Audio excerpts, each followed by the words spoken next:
સુરત પહોંચેલા પ્રધાનમંત્રીએ એક દિવ્યાંગ વ્યક્તિના ચિત્ર પર સહી કરી, જેનાથી તેમનું ચિત્ર અમૂલ્ય બની ગયું. વાસ્તવમાં જ્યારે પીએમ મોદી સુરતમાં સભામાં પહોંચ્યા ત્યારે બંને હાથથી વિકલાંગ મનોજે બનાવેલા ચિત્રે પીએમ મોદીનું ધ્યાન ખેંચ્યું. આ પેઇન્ટિંગમાં પીએમ મોદી ભગવાન રામ અને રામ મંદિરને નમન કરતા દર્શાવવામાં આવ્યા હતા.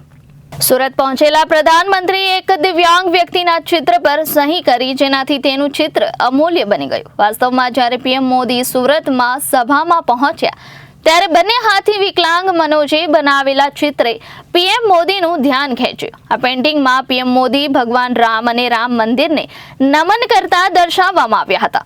પીએમ મોદી પેઇન્ટિંગ જોઈને એટલા ખુશ થયા કે તેમણે તેના પર સહી કરી અને લખ્યું, પ્રિય મનોજ, અદ્ભુત, ઘણા અભિનંદન. એટલું જ નહીં, પીએમએ મનોજને સ્ટેજની પાછળ બોલાવ્યા અને તેમને મળ્યા. આ અંગે મનોજે કહ્યું કે તેણે મને સ્ટેજ પાસે બોલાવ્યો અને ગળે લગાવ્યો. પેઇન્ટિંગ કેવી રીતે બનાવવામાં આવ્યું તે વિશે પૂછવામાં આવ્યું. મનોજના કહેવા મુજબ તે આ પેઇન્ટિંગ પીએમ મોદીને ભેટ માટે લાવ્યા હતા, પરંતુ પીએમએ તેના પર સહી કરી એમને રિટર્ન ગિફ્ટ તરીકે આપ્યો હતો. Bureau report, Janadesh news, Surat.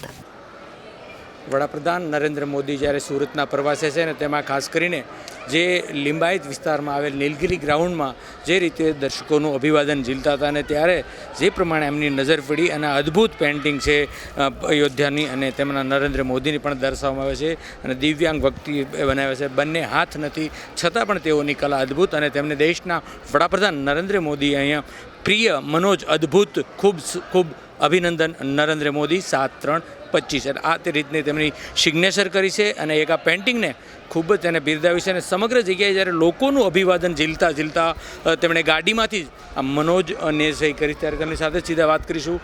મનોજભાઈ, શું કહેશો, જે રીતે વડાપ્રધાને આજે અભિવાદન ઝીલતા સિગ્નેચર કર્યું પેઇન્ટિંગને વખાણ? નમસ્તે, મારું નામ મનોજ ભીંગારે છે. હું mouth and food painting artist છું.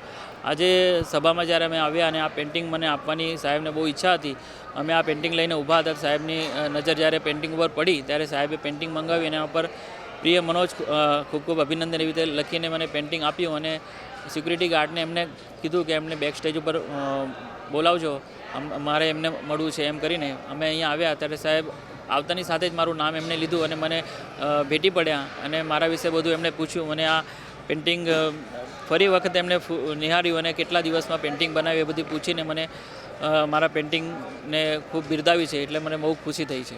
શું કહેશો, બંને હાથ નથી ને દિવ્યાંગને આ રીતે વડાપ્રધાન બિરદાવતા હોય છે, તમે ક્યારથી પેઇન્ટિંગ કરી?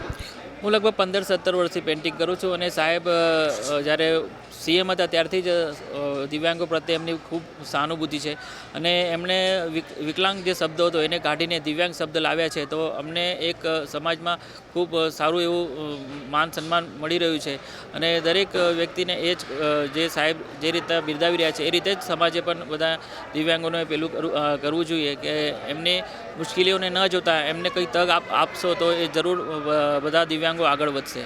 આ દિવ્યાંગની એક તમારી જ જે હસ્તાક્ષર કર્યું અને આટલી બધી જનમેદની વચ્ચે વડાપ્રધાન જ્યારે તમને બિરદાવતા હોય, કેવું લાગે? ખૂબ ખુશી થઈ, કારણ કે આટલા બધા લોકો વચ્ચે જ્યારે મારું પેઇન્ટિંગ એમને મંગાવ્યું તો મારું ખુશીનો પાર ન રહ્યો અને બહુ ખુશ થઈ ગયો હતો. તો એમના મતલબ શું કહેવું, શબ્દો પણ નથી મળતા કે આપણે કઈ રીતે વ્યક્ત કરી શકીએ એમ. બિલકુલ. તો આ પેઇન્ટર, આ અદ્ભુત કલાકાર જે મનોજ અને તેમની જે પેઇન્ટિંગને છે તે અત્યારે હાલ આ લાખોની જનમેદની વચ્ચે વડાપ્રધાન નરેન્દ્ર મોદીએ આ રીતની જે તેમની એક આહલાદક તસવીર છે તે પેઇન્ટિંગમાં દર્શાવી છે. અને પ્રિય મનોજ, અદ્ભુત, ખૂબ ખૂબ અભિનંદન. એટલે નરેન્દ્ર મોદી આ સમગ્ર દિવ્યાંગને બિરદાવે છે અને તેમણે જે આ પેઇન્ટિંગની સિગ્નેચર કરી તેમાં ખૂબ ખુશ છે અને પોતે જે પેઇન્ટિંગની એક આર્ટિસ્ટ તેનામાં કળા છે તે છુપાયેલી છે. સહયોગી દિવેશ સાથે અરવિંદ રાઠોડ, જનાદેશ ન્યૂઝ, સુરત.